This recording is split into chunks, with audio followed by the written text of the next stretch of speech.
Hi, I guess I'm continuing with my reviews of a bunch of dry hop sour beers that it will culminate with Sue from Hill Farmstead, a really special bottle that I picked up last month.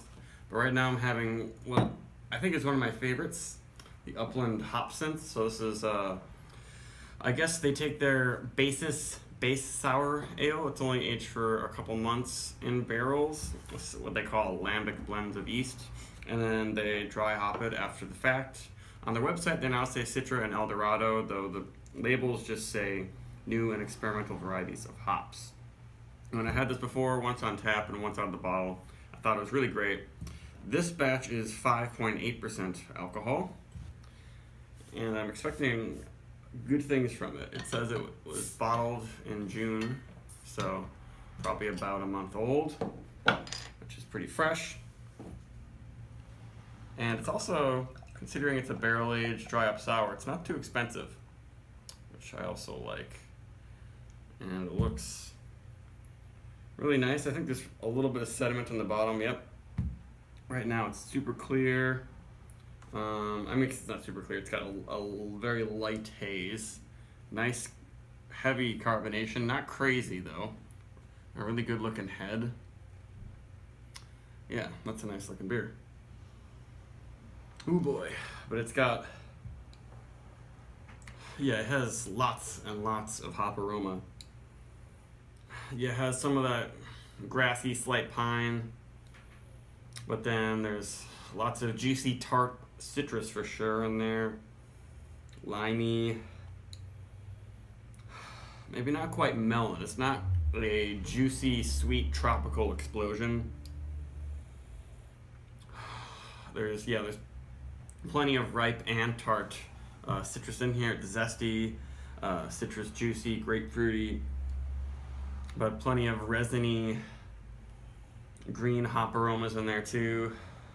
And the head's sticking around really well, though. It smells like it's going to be rather tart, but it's not overwhelmingly tart, at least the way I remember it. Well, it's got that musky hop resin kick in the nose.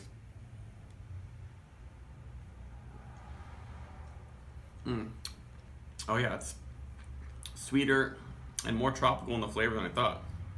It tastes like tart peach and tart pineapple. And then a little bit of a sort of that really fruity Brettanomyces thing. It's not funky Brett really. And maybe a mixture of lactic and acetic acid, but very low, I would say, for both of those, especially for a barrel-aged sour beer.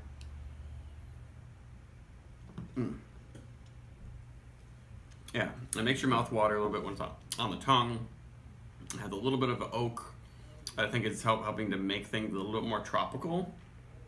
And the flavors bring out vanilla and coconutty type things. It's got almost a slight, almost pina colada thing going on. Not as sweet as you would think. That's really nice, and it makes your mouth water just enough. It's like you're biting into like a peach with a little bit of a barely unripe pineapple. And I'm getting just a touch of acetic burn in the back of the throat to give you that, full sour barrel complexity. Yeah, they blend this so well together, because a lot of these dry hop sour beers are too much one thing, too much another, or they're too bitter and too sour at the same time. This is really bringing all the elements together. That's what I was saying about the double dry hopped Grim I had yesterday. What's that one called? Living Daylights. But that one's not oak aged. That one's like big on the lupulin powder. They did as much as they could with the non-oak aged beer with the complexity in that one. But this one is just bringing everything in there and making it really, really pleasant. I don't think there's anything they messed up in this beer. It's not too carbonated. It's got nice head retention, even though it's kind of hot and humid in here too. A little bit winey.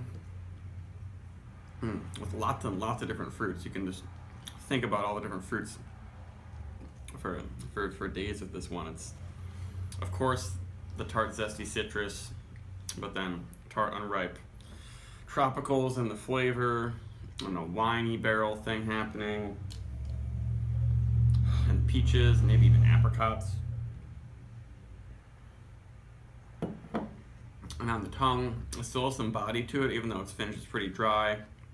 At just enough sweetness to make it mouth-wateringly tart and juicy.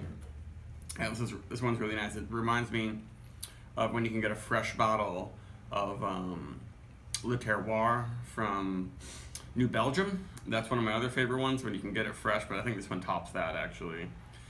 And this one and probably then the McCullough Spontan Citra. Those are the two best barrel-aged dry hop sour beers that are really, really hop forward that I've had. We'll see what happens with this Hill Farmstead Sioux. I have a feeling like it's going to be more of a wild ale and the hops won't be super strong. But we'll see, because the Hill Farmstead Sioux is their like barrel-aged version of Sioux's in their IPA. So we'll see how that turns out. But this one is really good, and this one seems like it's a little bit more readily available and easy to get when it's pretty fresh. But that is just a very nice beer that hadn't even go away completely, even though with these sour beers a lot of times that you don't get much head retention at all. And yeah, now I'm getting more tropical things in the aroma. Of course, it's got that Smarties sweet tart thing. But that is very nice. And I like that they didn't use Mosaic in this one. I think the Eldorado Citra combo is really nice.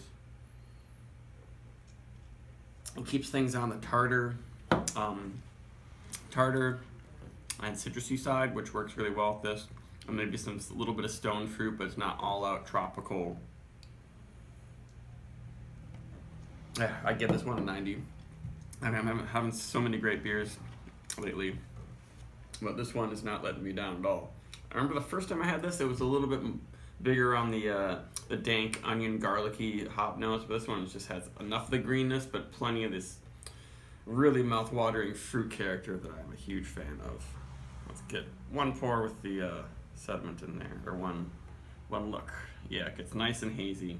It's a beautiful beer. Definitely 90 bags of popcorn.